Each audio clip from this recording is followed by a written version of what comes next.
सो आज जो है हम पढ़ने जा रहे हैं MPCE 013 ब्लॉक 2 यूनिट 1, तो बिहेवियर मॉडिफिकेशन टेक्निक्स।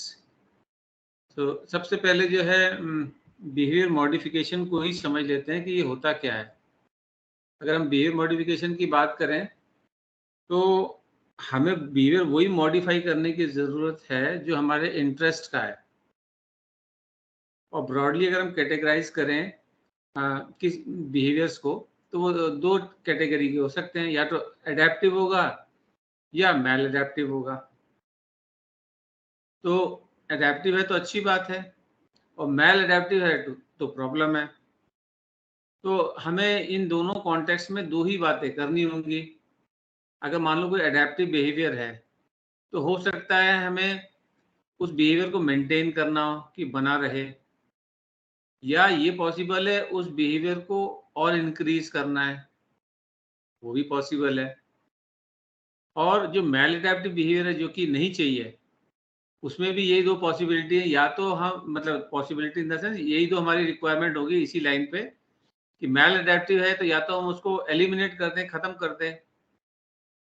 और अगर हम खत्म नहीं कर सकते हैं फॉर वॉट एवर रीजंस, कई रीजंस होते हैं कि हम क्यों खत्म नहीं कर सकते, तो अगर हम खत्म नहीं कर सकते तो उसको कम से कम रिड्यूस कर दें। तो एडेप्टिव बिहेवियर को हम मेंटेन करते हैं या इंक्रीज करते हैं, और मैल एडेप्टिव बिहेवियर को या तो एलिमिनेट करते हैं या रिड्यूस करते हैं। अब यही चारों चीजें करने के लिए डिफरेंट डिफरेंट टेक्निक्स अपनाई जाती हैं, और ये टेक्निक्स जो हैं बिहेवियर मॉडिफिकेशन टेक्निक्स कहलाती हैं।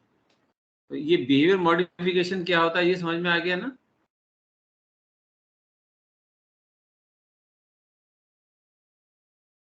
Okay, seems now comes। तो हम जब बिहेवियर मॉडिफिकेशन करते हैं तो सबसे पहले जो एनालिसिस करते हैं, एनालिसिस क्या कौन सा वाला? फंक्शनल रिलेशनशिप का। We analyse the functionality of the behaviour. इसका क्या मतलब है? इसका मतलब ये है कि जो बिहेवियर है वो हमें कोई रिजल्ट देता है। हर तरह का बिहेवियर जो भी हम करते हैं, it gives us some kind of result, या हमारी कोई रिक्वायरमेंट वो पूरी कर रहा होता है बिहेवियर, चाहे वो कैसा भी बिहेवियर हो, चाहे वो पॉजिटिव बिहेवियर हो या अनवांटेड मतलब एडेप्टिव हो या मैल एडेप्टिव, दोनों ही बिहेवियर हमको कुछ ना कुछ जो है दे रहे होते हैं, इसीलिए हम उस बिहेवियर को करते हैं। तो वो फंक्शनैलिटी हमको समझनी होती है कि ये बिहेवियर का फंक्शन क्या है, व्हाट इट इज सर्विंग। तो ये जो है बिहेवियर एनालिसिस कहलाता है। और मॉडिफाइंग का मतलब ये है कि हम वो पर्टिकुलर जो है प्रोसीजर्स इंप्लीमेंट करें जो लोगों को बिहेवियर चेंज करने में हेल्प करे। और जो बिहेवियर मॉडिफिकेशन प्रोसीजर्स हैं ये प्रोफेशनल्स ने जो है डेवलप किए हैं, और इनको कहाँ इस्तेमाल करते हैं? They are used to change socially significant behaviours. जो इनसिग्निफिकेंट बिहेवियर है सोशली, उसको चेंज करने की जरूरत ही नहीं है। तो ये हमें खास बात समझनी पड़ेगी कि बिहेवियर मॉडिफिकेशन में हमको एनालाइज करना पड़ेगा फंक्शनैलिटी ऑफ द बिहेवियर, हमें सर्टेन जो है प्रोसीजर्स को इम्प्लीमेंट करना पड़ेगा, और प्रोसीजर्स जो है प्रोफेशनल्स द्वारा डेवलप्ड होंगे, और उनसे कौन सा बिहेवियर चेंज करेंगे? जो सोशली सिग्निफिकेंट बिहेवियर होगा। अब बात आती है अच्छा, और ये जो हम सोशली सिग्निफिकेंट बिहेवियर की बात कर रहे हैं, इसका गोल क्या होगा कि किसी ना किसी एस्पेक्ट इंडिविजुअल की लाइफ की वो इम्प्रूव कर रहा होगा। That can be any aspect. तो अब आते हैं कैरेक्टरिस्टिक्स ऑफ बिहेवियर मॉडिफिकेशन। तो ये जो है बात ध्यान में रखनी होगी कि हम बिहेवियर मॉडिफिकेशन की जब हम बात कर रहे हैं, so we are modifying the behaviour, not the personal characteristic और ट्रेट। मतलब हम पर्सनैलिटी नहीं चेंज कर रहे हैं, उसका कोई ट्रेट नहीं चेंज कर रहे हैं, उसकी कैरेक्टरिस्टिक्स चेंज नहीं कर रहे हैं, हम सिर्फ बिहेवियर चेंज कर रहे हैं। बस इतना कि वो पर्टिकुलर रिस्पॉन्स जो है वो चेंज हो जाए। और जब हम ये कर रहे होते हैं तो वी डी एम्फेसाइज लेबलिंग। मतलब हम लेबलिंग नहीं करते हैं। लेबलिंग का क्या मतलब होता है कि हम कोई उसके ऊपर लेबल लगा दें उस पर्टिकुलर बिहेवियर के ऊपर कि ये कोई भी पर्टिकुलर साइकोपैथोलॉजी है या ये एक नाम दे दें उसको। नहीं, हम पर्टिकुलर बिहेवियर को डिस्क्राइब करेंगे और उस डिस्क्राइब को, उस बिहेवियर को मॉडिफाई करेंगे। फॉर एग्जांपल, जैसे कोई बच्चा ऑटिस्टिक है, तो हम बिहेवियर मॉडिफिकेशन टेक्निक को इसलिए नहीं यूज करेंगे कि हम उसके ऑटिज्म को चेंज कर रहे हैं। नहीं, बिल्कुल भी नहीं। हम क्या करेंगे, बिहेवियर मॉडिफिकेशन टेक्निक को यूज करेंगे उसके प्रॉब्लम बिहेवियर को जो है चेंज करने के लिए। जैसे बच्चा टेम्पर टेंट्रम शो कर रहा हो सकता है, पॉसिबल है। बच्चा जो है बहुत इरिटेटेड हो सकता है, पॉसिबल है। बच्चा जो है बहुत ज़्यादा जो है चूजी हो रखा है, पॉसिबल है। तो ये हम पर्टिकुलर बिहेवियर जो है चेंज करेंगे, ना कि हम ये कहेंगे कि हम ऑटिज्म का इलाज कर रहे हैं। So we do not put labels while doing behaviour modification. तो जो हम पर्टिकुलर बिहेवियर चेंज कर रहे होते हैं, whatever that behaviour might be, वो बिहेवियर जो है उसको कहते हैं हम टारगेट बिहेवियर। तो जैसा कि मैंने थोड़ी देर पहले बताया था कि दो ही पॉसिबिलिटी हैं, या तो कोई बिहेवियर एक्सेस में हो रहा है या कोई बिहेवियर डेफिसिट में है, तभी तो मॉडिफिकेशन होगा। जैसे मैंने बताया ना कि मैल अडेप्टिव बिहेवियर है तो वो एक्सेस में हो रहा है, और कोई अडेप्टिव बिहेवियर है तो वो जो है डेफिसिट होगा, तो हम उसको बढ़ाना चाह रहे हैं। जैसे वो एक्सरसाइज तो करता है लेकिन अभी पूरी तरह से नहीं कर रहा है, 10% कर रहा है, तो बढ़ाना है। सिगरेट पी रहा है, उसकी सिगरेट को कम करवाना है पहले, फिर बंद करवाएंगे बाद में। तो ये जो है हम एक्सेस ऑफ बिहेवियर को चेंज कर रहे हैं, एक्सेस ऑफ स्मोकिंग को चेंज कर रहे हैं। तो हम जब ये कर रहे हैं तो हम ये नहीं कहेंगे कि हम उसके जो है एडिक्शन का इलाज कर रहे हैं, ये नहीं कहेंगे। लेबलिंग नहीं करनी, ये ध्यान रखना। फिर आता है, तो नेक्स्ट जो है कैरेक्टरिस्टिक्स ये है कि procedures based on behavioural principle. तो जो एक्सपेरिमेंटल एनालिसिस ऑफ बिहेवियर है, जो स्टडी की गई साइंटिफिक स्टडीज, उसके बेसिस पे जो है जो हमने प्रिंसिपल्स निकाले हैं, समझे हैं, उन प्रिंसिपल्स को अप्लाई करेंगे। तो यानी कि जब हम बिहेवियर एनालिसिस भी करेंगे तो अप्लाइड बिहेवियर एनालिसिस करेंगे। अप्लाइड का मतलब क्या होता है, ये समझ लो। दो तरह की रिसर्च होती है, एक फंडामेंटल रिसर्च होती है, एक अप्लाइड रिसर्च होती है। फंडामेंटल रिसर्च को बेसिक भी बोलते हैं, बेसिक रिसर्च भी कहते हैं। तो जो फंडामेंटल रिसर्च है वो की जाती है नॉलेज जनरेशन, थ्योरीज बनाने के लिए, प्रिंसिपल्स बनाने के लिए, उनका पर्पस ये होता है। और जो अप्लाइड रिसर्च होती है किसी भी फील्ड में, उसका पर्पस होता है कोई पर्टिकुलर प्रॉब्लम सॉल्व कर रहे होते हैं। There is some particular problem जिसको हम सॉल्व करें, दैट कुड बी एनीथिंग। तो यहाँ पे हम जो बिहेवियर एनालिसिस करेंगे वो अप्लाइड बिहेवियर एनालिसिस करेंगे, उस पर्टिकुलर प्रॉब्लम से रिलेटेड बात करेंगे, ना कि हम कोई थ्योरी अप्लाई कर रहे होंगे। ठीक है, ये थ्योरी है, ये कहती है कि ऐसा होता है इसलिए इसका बिहेवियर ऐसा है। नहीं, ये नहीं। So more than 40 years have happened doing all these things, तो मतलब it's a well developed principle. तो ये काफ़ी यूज़ भी होता है, बहुत जगह यूज़ होता है। और थर्ड प्रिंसिपल ये है कि emphasis on current environmental events. तो हम जो है जो भी फोकस कर रहे होते हैं, जो करंट एनवायरमेंट है उसके ऊपर कर रहे होते हैं, क्योंकि जो हमारी बिहेवियरिज्म की थ्योरी वो ये कहती है स्टिमुलस एंड रिस्पॉन्स। तो कोई स्टिमुलस होगा तभी रिस्पॉन्स हो रहा है जो बिहेवियर का, व्हाटएवर दैट मे बी। अगर जो है करंट जो है हम स्टिमुलस को समझेंगे, करंट एनवायरनमेंट को समझेंगे, तभी तो हम जो है उसका बिहेवियर मॉडिफिकेशन कर पाएंगे। पास्ट में क्या हुआ था उससे समझने से कुछ नहीं होगा ना। ऑब्जेक्ट रिलेशन जो है थ्योरी पढ़ो, और उसकी जो है वेरियस स्टेजेस ऑफ लाइफ है, बचपन से लेके अब तक समझ भी लिया हमने, तो लेकिन उससे होगा क्या, वो तो हो चुका। Past is past, that can not be change. जो भी चेंज किया जा सकता है वो प्रेजेंट किया जा सकता है। तो इसीलिए करंट जो है एनवायरनमेंट पे हम फोकस करते हैं। हाँ, ये जरूर हम कर सकते हैं कि पास्ट उसका देख के हम ये समझें कि इसकी जो लर्निंग है किसी पर्टिकुलर बिहेवियर की, वो लर्निंग कैसे हुई है, ये जरूर हम कर सकते हैं। तो वो हेल्पफुल हो सकती है। बिहेवियर मॉडिफिकेशन में एक सिंपल फंडामेंटल प्रिंसिपल जो यूज होता है हर जगह, वो ये होता है कि जो बिहेवियर्स हैं, कोई भी बिहेवियर है, दे आर लर्नड बिहेवियर। हमने इस दुनिया में आके सीखे, whatever behaviour, good, bad, adaptive, maladaptive, whatever, we have learned after coming in this world. So अगर हमने कोई चीज लर्न की है तो उसको हम अनलर्न भी कर सकते हैं। तो ये तो यहाँ तक तो बात ठीक है। तो अगर हम पास में जाते भी हैं तो हाँ, ये हम कर सकते हैं कि भाई उसने लर्न कैसे किया था, तो उससे हमें थोड़ा क्लू मिल सकता है कि उसको अनलर्न कैसे कराया जाए, उतना तक तो ठीक है। बट जो फोकस है वो हमारा करंट एनवायरनमेंट पे रहेगा। यहाँ तक क्लियर है?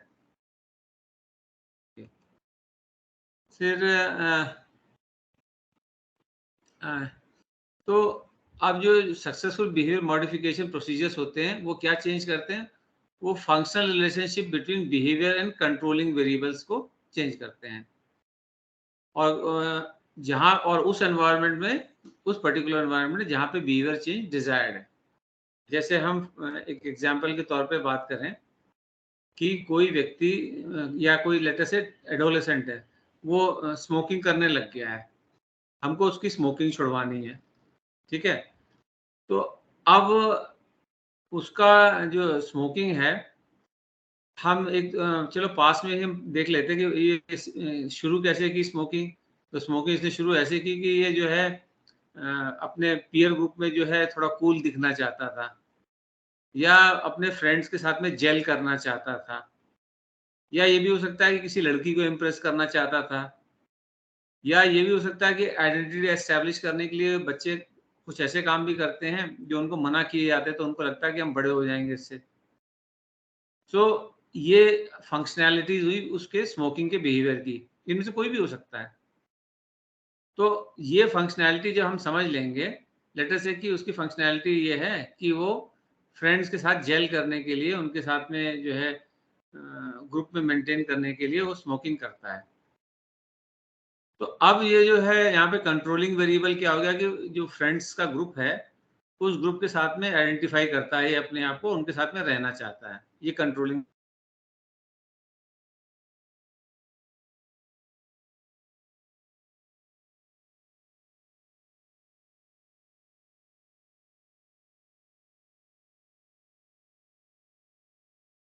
करवाएं, जिससे कि जो है उसके फ्रेंड्स उसको लाइक करें डिस्पाइट नॉट स्मोकिंग, ठीक है?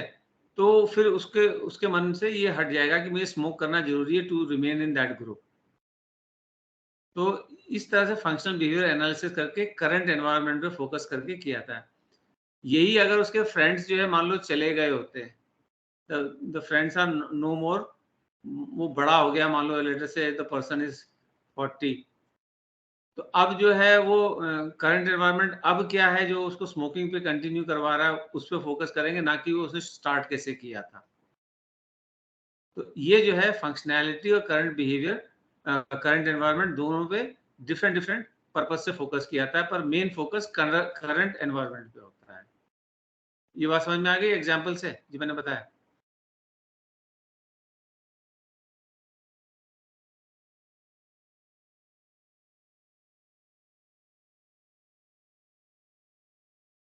जाती है कभी कभी गलती से भी जो है कोई बिहेवियर होता है, उसके साथ में हम लेबल को आइडेंटिफाई कर देते हैं कि ये बिहेवियर का रीजन ये है, कॉज एंड इफेक्ट एक तरह से कह सकते हो, पर उसको in the form of label हो जाता है। जैसे मान लो कोई बच्चा जो है टेम्पर टेंट्रम कर रहा है, और वो बच्चा टेम्पर टेंट्रम कर रहा है, उसको बच्चे को ऑटिज्म भी है, तो हम गलती से ये मिस्टेक कर सकते हैं कि उसपे उसके इस बिहेवियर पे लेबल लगा दें कि बच्चा ऑटिस्टिक है इसलिए टेम्पर टेंट्रम कर रहा है। टेम्पर टेंट्रम तो हर तरह के बच्चे करते हैं, ये थोड़ी कि ऑटिज्म होगा तभी कोई बच्चा टेम्पर टेंट्रम करेगा। तो इट इज पॉसिबल। सो कभी कभी ऐसे गलती से लेबल लग सकता है, तो ये ध्यान रखना होगा जब हम बिहेवियर मॉडिफिकेशन कर रहे हैं कि we are not labelling by mistake also. तो जो प्रॉब्लम बिहेवियर है उसको लेबल नहीं करना है, ये पहले भी मैंने बताया था, दोबारा बता रहा हूँ। तो अगर आपने लेबल लगा दिया ये कि ऑटिस्टिक है इसलिए कर रहा है, तो आपने जो है उसका कॉज जो है बता के सब कुछ चेंज कर दिया है। तो इसका तो मतलब ये हुआ कि जब तक ऑटिज्म ठीक नहीं होगा बच्चे का ये बिहेवियर चेंज ही नहीं हो सकता है। बिकॉज़ तो आप ऑटिज्म को कह रहे हो, जबकि ऐसा नहीं है। बिहेवियर मॉडिफिकेशन किसी का भी किया जा सकता है। As long as we know the functionality we can do it. ये भी तो हो सकता है कि ऑटिज़्म वाला बच्चा अटेंशन चाह रहा हो और उसको जो है सोशल स्किल्स होते ही नहीं उनमें।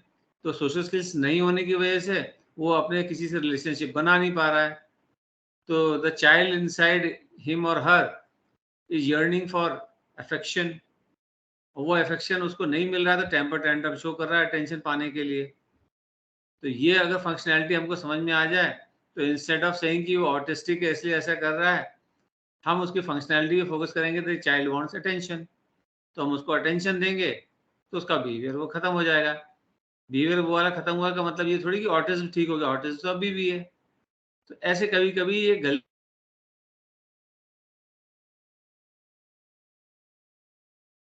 बिहेवियर को कभी लेबल नहीं करना है। फंक्शनैलिटी पे फोकस करना है, वो भी करंट एनवायरनमेंट में। Then treatment implemented by people in everyday life.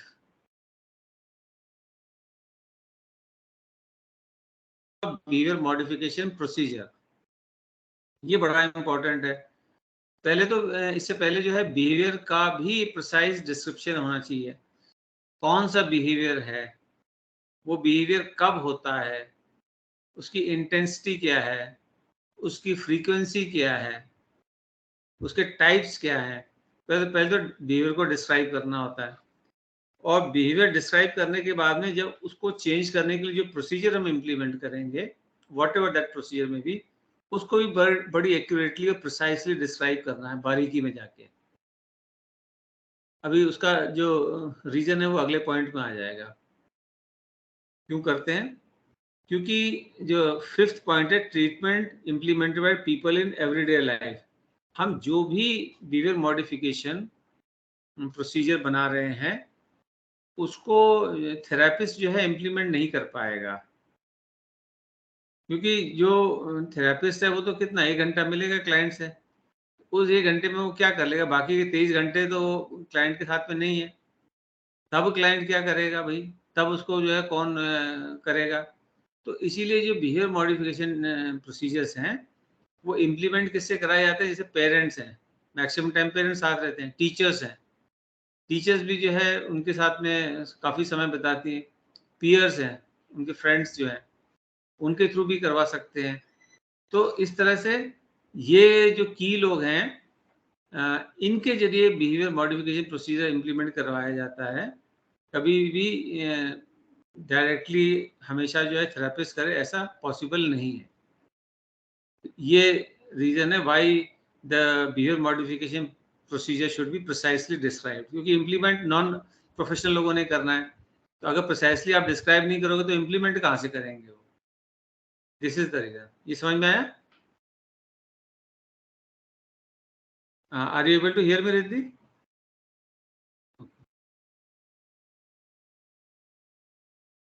सो ये हो गया। तो हाँ, ये ज़रूर एवरीडे लाइफ वाले लोग करेंगे। तो इसलिए जो है क्योंकि वो साइकोलॉजिकली ट्रेन्ड नहीं होंगे, तो इसलिए ये ज़रूरी होता है कि उनको सफिशिएंट ट्रेनिंग दी जाए ताकि वो इम्प्लीमेंट कर सकें। This is the reason. तो you are able to hear me now ना? ठीक। अब आता है मेजरमेंट ऑफ बिहेवियर। ये भी बड़ा इम्पोर्टेंट है। मेजरमेंट ऑफ बिहेवियर वही जो मैंने बताया कि उसकी 3 चीज़ें हम बिहेवियर की मेजर करते हैं। पहला है ड्यूरेशन, जो भी बिहेवियर है कितनी देर रहता है। जैसे जैसे गुस्सा है, गुस्सा आता है, तो गुस्सा आता है तो कितनी देर रहता है? भई 15 मिनट रहता है, 1 घंटा रहता है, पूरा दिन रहता है, 1-1 हफ्ते तक रहता है, ड्यूरेशन है। फिर दूसरा है फ्रीक्वेंसी, कितनी बार पर्टिकुलर बिहेवियर है जो कितनी बार, जैसे स्मोकिंग की बात करें, तो कितनी बार स्मोकिंग करता है, ये फ्रीक्वेंसी हो गई। और फिर होता है इंटेंसिटी। इंटेंसिटी में कि कितना जो है सीवियरिटी से वो जो मैल एडेप्टिव बिहेवियर है वो है। जैसे कि गुस्सा आता है, गुस्सा कई तरीके से हो सकता है। कोई ये हो सकता है गुस्सा आता है तो चुप हो जाता है, और किसी को गुस्सा आता है और तोड़फोड़ मचाता है, ये भी पॉसिबल है। तो ये सीवियरिटी भी हमको देखनी होगी। सो ड्यूरेशन, फ्रीक्वेंसी एंड सीवियरिटी, ये तीनों जो है हमने मेजर करने होते हैं बिहेवियर के। क्यों करने होते हैं? क्योंकि इसके बिना आगे का काम हो ही नहीं पाएगा।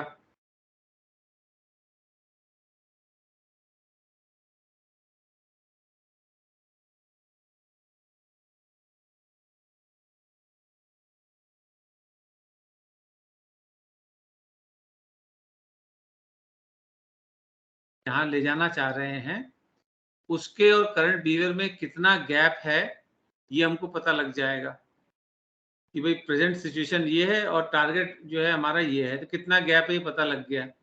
पहला फायदा ये है। दूसरा ये है कि जो बिहेवियर असेसमेंट है ये टाइम टू टाइम कंटिन्यू रहता है। ये नहीं कि बस खाली एक बार कर लिया और हो गया, नहीं। जब बिहेवियर मॉडिफिकेशन चल रहा था बीच-बीच में करते रहते हैं इसको। तो उससे क्या होता है, दूसरी चीज़ होती है हमको प्रोग्रेस पता चलती है कि भई ये जो बिहेवियर है कितना चेंज हुआ है, कितना नहीं हुआ है। This is the second aspect. और थर्ड है कि जब हम टर्मिनेट करते हैं थेरेपी को, तो उस टाइम जो है हमारा जो है प्री इंटरवेंशन बिहेवियर जो हमने लिया था, असेसमेंट किया था, और पोस्ट इंटरवेंशन बिहेवियर असेसमेंट किया, और उसको मैच किया जो है हमारा जो गोल बिहेवियर है, तो हमको पता लग जाएगा कि हमारी थेरेपी कितनी सक्सेसफुल रही या नहीं रही। तो इसलिए बिहेवियर असेसमेंट करना ज़रूरी है। उसके बिना हो ही नहीं सकता है कुछ। दिस पार्ट इज़ अंडरस्टूड ना? ये हो गया। देन जैसे इसका एक एग्जांपल उन्होंने दिया है, लेटर से कि कोई इंडस्ट्री में कोई हम ये देख रहे हैं कि जो वर्कर्स हैं उनमें लेथार्जी यानी आलसीपन आ रहा है, और हमने ये एनालाइज किया कि इस लेथार्जी को दूर किया जा सकता है अगर एनवायरनमेंट में हम कोई पर्टिकुलर स्टिमुलस चेंज कर दें। जैसे कि इवन दीवार का कलर भी हो सकता है, या कोई एसी लगाना से भी हो सकता है। It could be anything. या उनको हम एनकरेजमेंट दें, शाबाश बोलें, या हम उनको जो है प्रोडक्शन लिंक्ड इंसेंटिव दें, कुछ भी हो सकता है। तो जो भी हम डिसाइड किया है प्रोसीजर, बिहेवियर मॉडिफिकेशन प्रोसीजर किया है, तो हमने जो है इम्प्लीमेंट किया। पहले असेसमेंट कर लिया कि फैक्ट्री में भाई अभी की डेट में पर डे इतना प्रोडक्शन हो रहा है। पर डे लेट अस से 100 यूनिट की चीज़ बन रही है। फिर हमने उस प्रोसीजर को इम्प्लीमेंट किया, और हमने देखा कि 6 महीने बाद में जो है वो 100 की 150 हो गई है। तो अब जो है हमको पता लगा कि हाँ, जो हमने जो प्रोसीजर किया था वो सक्सेसफुल है। या हमने हाँ, या हमने देखा कि नहीं तो कोई सिग्निफिकेंट फ़र्क आया ही नहीं है। लगभग जैसा था वैसा ही है, तो ये प्रोसीजर बेकार है। या फ़र्क आया तो है, लेकिन जितना हमने सोचा था उतना नहीं आया है। तो ये बिहेवियर असेसमेंट ऐसे काम आता है। ठीक है? Then comes de-emphasis on past event as causes. So ये मैं ऑलरेडी बता चुका हूँ। हम इस पे कम एम्फसाइज करते हैं पास्ट इवेंट्स पे। बस इतना ही कर सकते हैं, या ज़रूरी इतना ही कि उसकी लर्निंग जो हुई है वो कैसे हुई है। कि वो हमको पता लग गया कि लर्निंग कैसे हुई है, तो वही चीज़ यूज़ करके अनलर्न करा सकते हैं। ठीक है? और डी-एम्फेसिस इसलिए होता है क्योंकि पास्ट को हम चेंज कर ही नहीं सकते हैं। जो हो चुका है वो तो हो चुका है। तो बस for understanding it is fine, but focus should be on current environment. Then rejection of hypothetical underlying cause of behaviour, ये भी बड़ी इंपॉर्टेंट बात है। जैसे कई थ्योरीज ऐसी होती हैं जो एक हाइपोथेटिकल कॉज दे रही होती है बिहेवियर का। जैसे कि हम सिगमंड फ्रॉइड की थ्योरी की बात करें, तो एडिपस कॉम्प्लेक्स बच्चे में होता है कि जब वो बच्चा जो है जेनिटल स्टेज में होता है, रादर उसमें ओरल स्टेज के बाद में आता है वो, तो उसको उसके अंदर जो है ये आता है कि सेक्सुअल फीलिंग टुवर्ड्स मदर आ रहा होता है। तो अब ये चीज़ जो है फ़िक्शनल है, क्योंकि फ़िक्शनल इन द सेंस कि हम इसको प्रूव नहीं कर सकते हैं। तो जब हम प्रूव ही नहीं कर सकते हैं तो फिर हम बिहेवियर मॉडिफिकेशन कैसे करेंगे? तो इसीलिए जो है ये बोला जाता है कि कोई हाइपोथेटिकल, जिसको कि हाइपोथेसिस है, उसको हम अभी कह नहीं सकते कि है कि नहीं है। वो कॉज़ अगर हम बिहेवियर को देंगे तो फिर हम चेंज कैसे करेंगे? तो बीएफ स्किनर ने इसी चीज़ को बोला था, इसी टाइप के एक्सप्लेनेशंस को एक्सप्लेनेटरी फिक्शंस, मतलब काल्पनिक एक्सप्लेनेशंस हैं। है कि नहीं है किसी को नहीं पता है। कैसे पता किया जाएगा ये भी किसी को नहीं पता है। तो फिर हम उनको चेंज कैसे करेंगे? तो ये एक्सप्लेनेटरी फिक्शंस पे फोकस नहीं करना है ना? जो चीज़ कॉन्क्रीट है, बिहेवियर मॉडिफिकेशन में हम उस पे ही फोकस करते हैं। ठीक है? देन हिस्टोरिकल ओवरव्यू की बात करें अगर हम बिहेवियर मॉडिफिकेशन की, तो इसमें जो है 4 लोगों के नाम मेन आते हैं। एक तो इयान पावलोव का आता है, दूसरा आता है एडवर्ड एल थॉर्नडाइक का, तीसरा आता है जेबी वॉटसन का और चौथा आता है बीएफ स्किनर का। तो एक-एक करके देखते हैं कि इनके जो है क्या-क्या कॉन्ट्रिब्यूशंस थे। सो इयान पावलोव का ये था, इन्होंने जो एक्सपेरिमेंट किए थे, उसने जो है basic processes of respondent conditioning, जिसे क्लासिकल कंडीशनिंग भी हम कहते हैं, वो क्लासिकल कंडीशनिंग जो है इयान पावलोव के एक्सपेरिमेंट से आई थी। जो डॉग वाला एक्सपेरिमेंट था कि एक जो है अनकंडीशन्ड स्टिमुलस है फूड और अनकंडीशन्ड रिस्पॉन्ड है सलाइवा सैलिवेशन। तो उसके जो अनकंडीशनल स्टिमुलस है फूड, उसके साथ में एक neutral stimulus which let us से बेल या लाइट, कुछ भी हम कर सकते हैं, वो पेयर करना शुरू किया। तो कुछ समय के बाद में हम फूड नहीं भी देंगे तो बेल या लाइट जो भी पेयर किया उसकी वजह से सलाइवा आएगा। तो नाउ दिस बेल या लाइट जो पहले न्यूट्रल था, now it has become conditioned stimulus and now the salivation has become conditioned response. और पावलोव, ये हुई फर्स्ट ऑर्डर कंडीशनिंग। फिर इसी तरह जैसे मान लो बेल से कंडीशनिंग हो गई है, फिर हमने लाइट के साथ में कंडीशनिंग करी, तो फिर हम बेल बंद करके लाइट भी जलाएंगे तो भी सलाइवेशन होगा। ये सेकेंड ऑर्डर कंडीशनिंग हो गई। फिर इसी तरह से थर्ड ऑर्डर कंडीशनिंग तक हम कर सकते हैं। सो ये इयान पावलोव का मेन कंट्रीब्यूशन है बिहेवियरिज्म में। ठीक है? फिर आते हैं एडवर्ड एल थॉर्नडाइक का। तो एडवर्ड एल थॉर्नडाइक की क्या मेन कंट्रीब्यूशन है? वो लॉ ऑफ इफेक्ट है। लॉ ऑफ इफेक्ट क्या कहता है वो समझो। तो लॉ ऑफ इफेक्ट ये कहता है कि हम कोई भी काम करते हैं, जो भी हम बिहेवियर करते हैं, वो अगर फेवरेबल इफेक्ट हमको देता है, जो बिहेवियर हम कर रहे हैं उससे हमें फेवरेबल चीज मिलती है, तो उस बिहेवियर को हम रिपीट करेंगे। और अगर फेवरेबल नहीं मिलेगा तो हम उसको करना बंद कर देंगे। जैसे अगर स्कूल की बात करें, कोई पर्टिकुलर बिहेवियर करने से नंबर मिलते हैं और बच्चों को चाहिए, तो उस बिहेवियर को रिपीट करते रहेंगे, करते रहेंगे, करते रहेंगे नंबर के लिए। और अगर उनको वो करने से कुछ रिस्पॉन्स ही नहीं मिल रहा है, या इवन शाबाशी भी हो सकती है, नंबर ही जरूरी नहीं कि टीचर का जो है शाबाश बोलना भी बहुत होता है बच्चे के लिए। तो वो भी अगर जो है हो रहा है, बच्चा वो भी चाहता है, तो भी उस बिहेवियर को रिपीट करता रहेगा। जैसे कि बच्चों को बोलते रहते हैं ना कि कितना अच्छा बच्चा है, कितना राजा बच्चा है। बिहेवियर उसी बात से मेंटेन रहता है कि उसको तारीफ सुनने में अच्छा लगता है, तो उस बिहेवियर को वो रिपीट करता रहता है।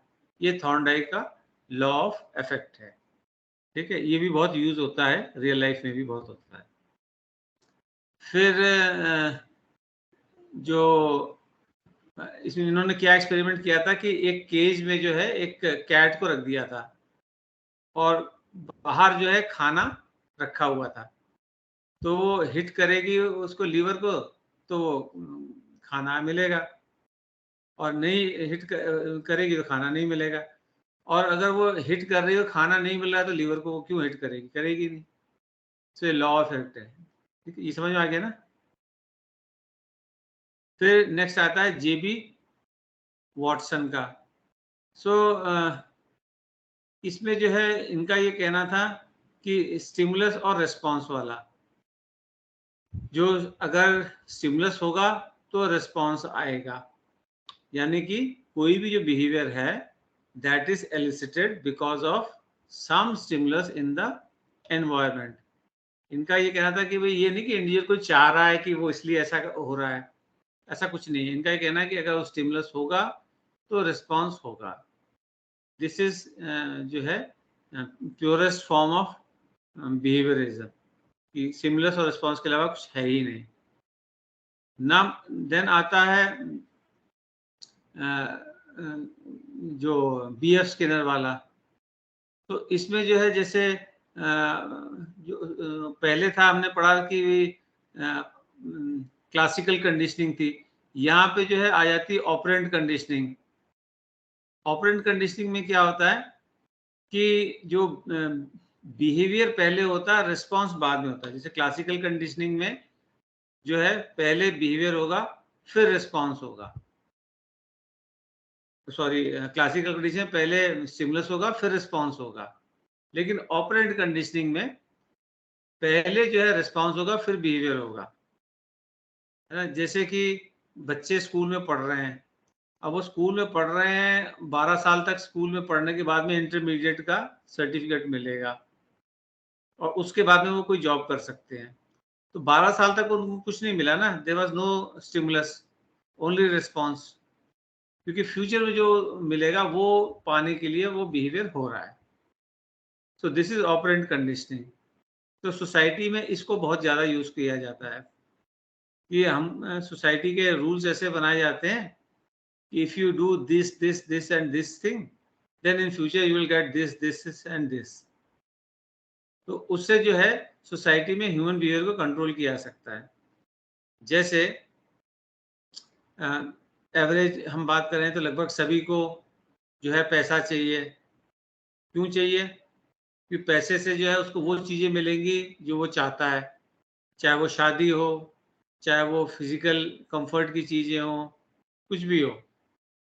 तो अब जो पैसा का जो है वो उसको पढ़ने के टाइम में थोड़ी मिल रहा है, जब पढ़ाई कर रहा है तब थोड़ी पैसा मिल रहा है, या कोई स्किल सीख रहा है तब थोड़ी मिल रहा है। वो डिग्री लेने के बाद में या वो स्किल सीखने के बाद में तब वो पैसा कमाना शुरू करेगा। तो जब तक पैसा कमाना शुरू नहीं किया है, वो रिस्पॉन्स तो दिए जा रहा है, दिए जा रहा है, दिए जा रहा है, सालों तक देता है, क्योंकि उसको जो चाहिए वो बाद में मिलेगा। So this is operant conditioning. तो दो की डिफरेंस हैं classical conditioning and operant conditioning में। क्या है? पहली बात तो वही मैंने बताई कि क्लासिकल कंडीशनिंग में पहले स्टिमुलस होगा फिर रिस्पॉन्स होगा, whereas in operant conditioning पहले रिस्पॉन्स होगा फिर स्टिमुलस होगा।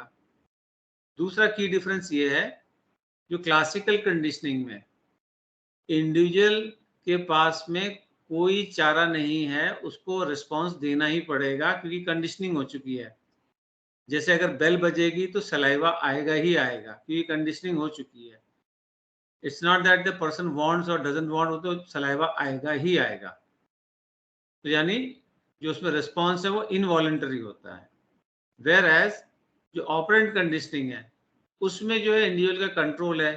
अगर उसको मान लो नौकरी नहीं चाहिए, पैसा नहीं चाहिए, तो वो क्यों पढ़ाई करेगा? नहीं करेगा। तो वो उसकी मर्जी है, वो अपने रिस्पॉन्स को कंटिन्यू करे या कहीं पे भी छोड़ दे, या जितना चाहिए उतना मिल गया, फिर मुझे बहुत बड़ी नौकरी नहीं चाहिए, मुझे 10th पास करके ही जो चपरासी की नौकरी कर लेनी है, तो 10th के बाद आगे क्यों पढ़ेगा? उसको चाहिए ही नहीं कुछ। तो जो ऑपरेंट कंडीशनिंग में जो रिस्पॉन्स होता है वो वॉलंटरी होता है। सो ये दो की डिफरेंस है, classical conditioning and operant conditioning. ये समझ में आ गया ना? Okay. Then comes early behavior modification researches. सो स्किनर का जो है ऑपरेंट कंडीशनिंग में हो गया। देन व्हाट वाज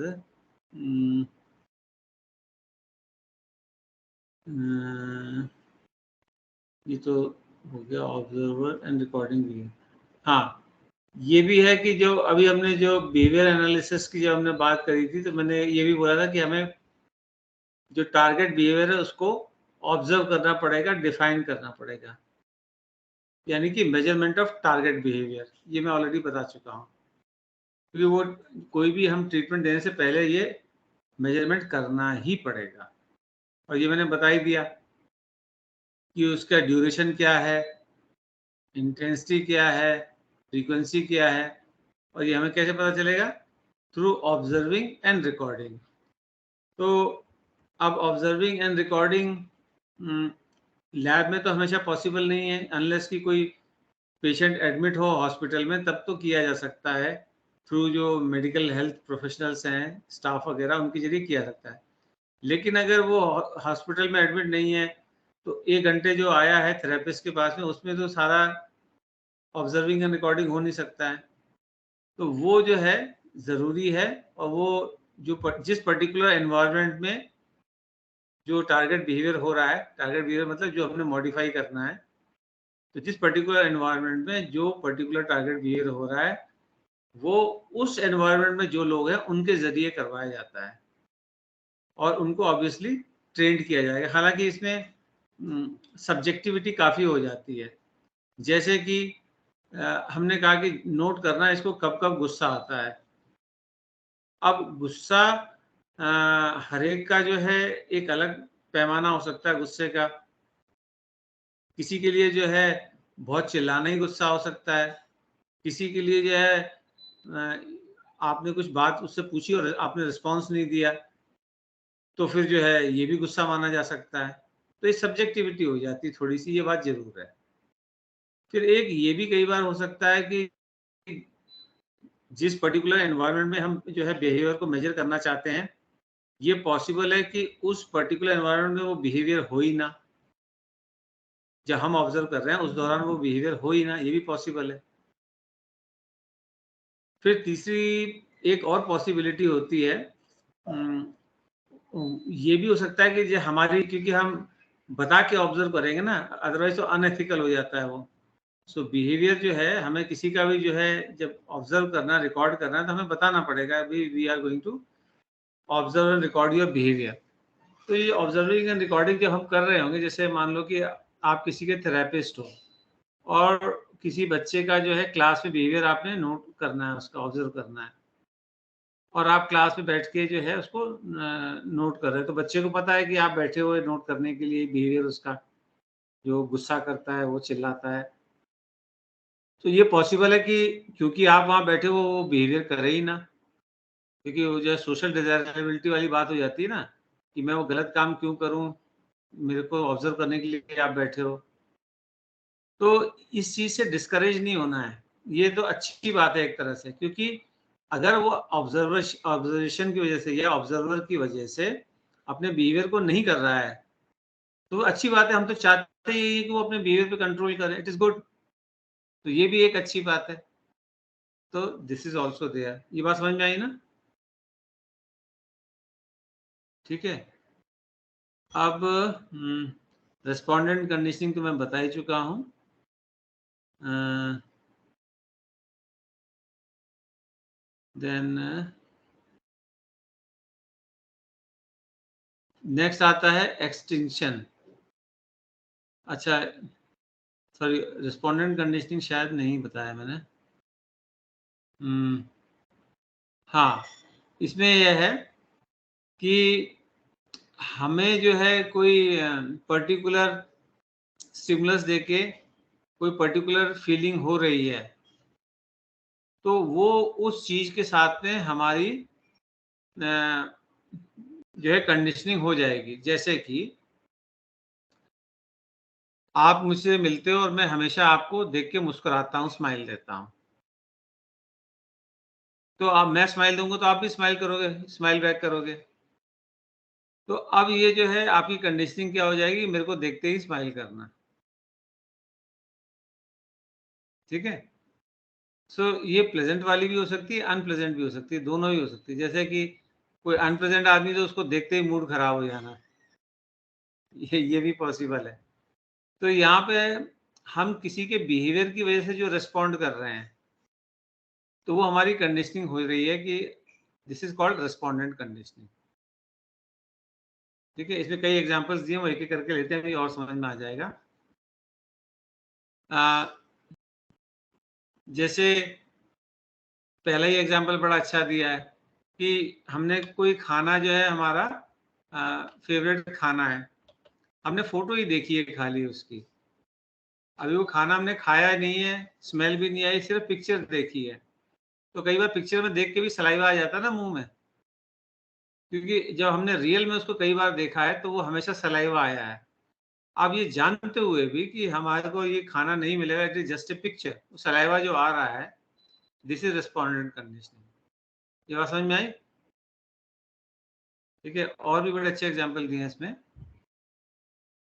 हाँ, जैसे कि इन्होंने एक ये one type of fetishism, fetishism का मतलब ये होता है कि कोई सेक्सुअली अराउजिंग स्टिमुलस जो होता है, जो कि किसी सेक्सुअल बात से रिलेटेड नहीं है।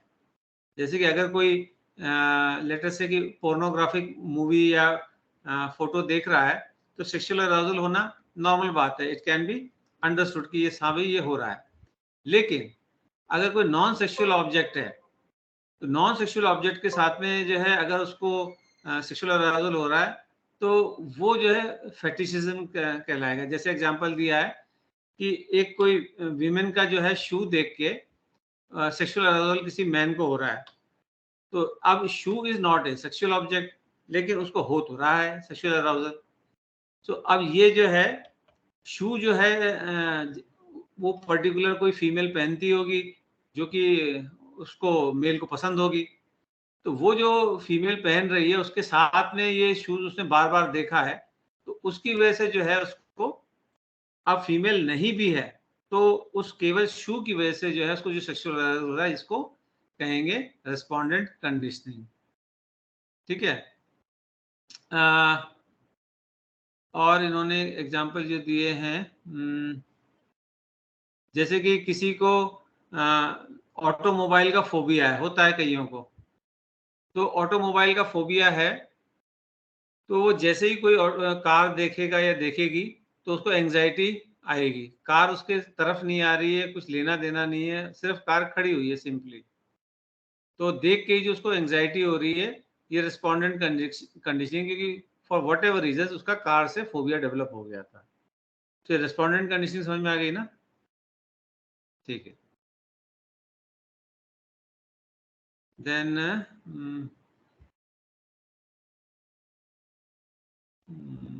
हो गया, ये तो हो चुका है। देन एक्सटिंक्शन का आता है। एक्सटिंक्शन में क्या है, हमने मान लो कोई पर्टिकुलर कंडीशनिंग कर दी,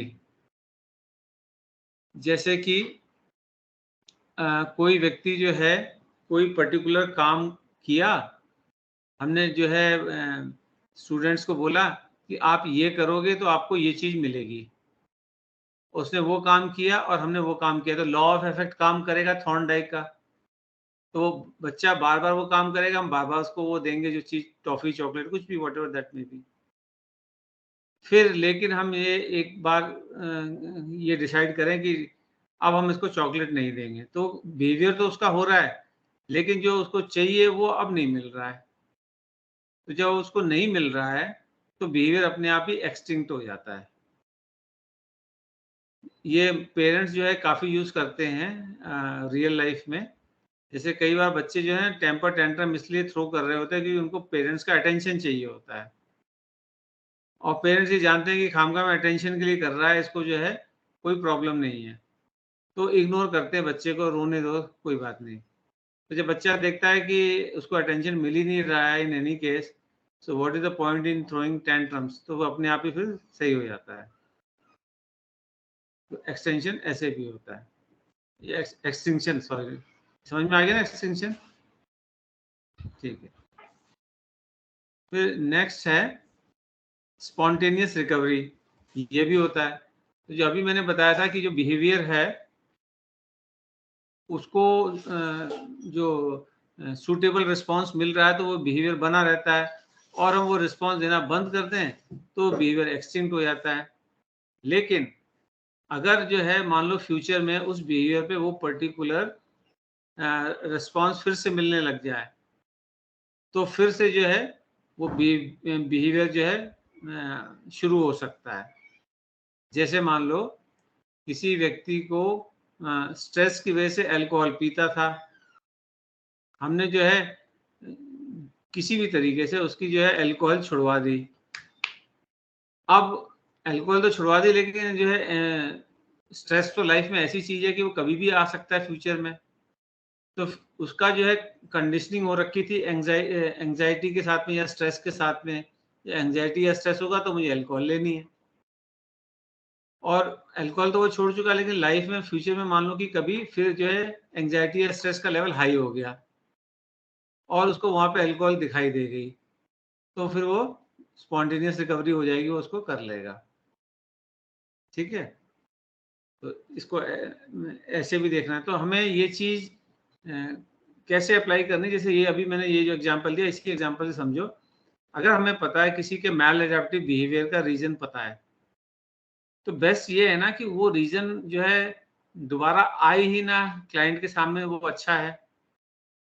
अगर किसी को जो है लेटेस्ट से कि कोई हाईली स्ट्रेसफुल सिचुएशन से एडिक्शन ट्रिगर हो जाता है, तो फिर बेस्ट चीज ये है ना कि उस वो ऐसा कोई काम ही ना करे जिसमें कि बहुत ज्यादा जो है स्ट्रेसफुल सिचुएशन हो। अपना ऐसे जीवन जिए जिसमें मिनिमम जो है स्ट्रेस पॉसिबल है उसमें करे। जीरो तो हो ही नहीं सकता है।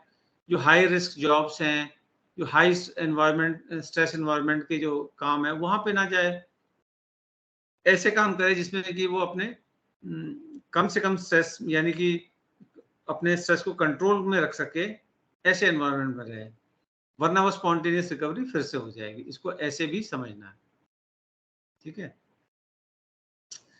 सो ये हो गया। Then procedure for producing extinction. अब ये दो तरीके हो सकते हैं एक्सटिंक्शन के, कि या तो हम ग्रेजुअल करें या नॉन ग्रेजुअल करें। ग्रेजुअल में यही है कि हम धीरे धीरे करके करें, कि पहले जो है उसके हर बिहेवियर के बाद में हम रिस्पॉन्ड करते थे विद चॉकलेट लेटेस्ट से, तो अब हम हर बिहेवियर के बाद में 2 या 3 बार जब होगा तब हम करेंगे। ठीक है, और फिर और कुछ हो जाएगा, दिन हो जाएंगे तो फिर हम 5-6 बार हो जाएगा तब एक बार करेंगे। फिर ऐसे धीरे धीरे करके हम देना बंद कर देंगे।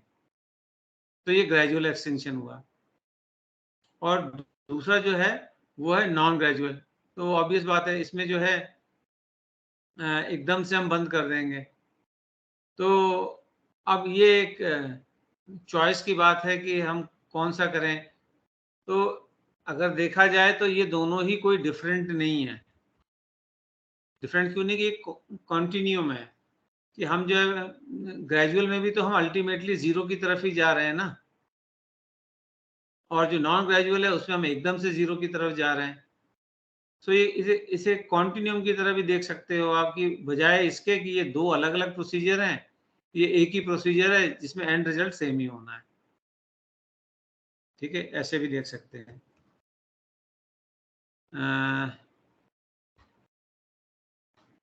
फिर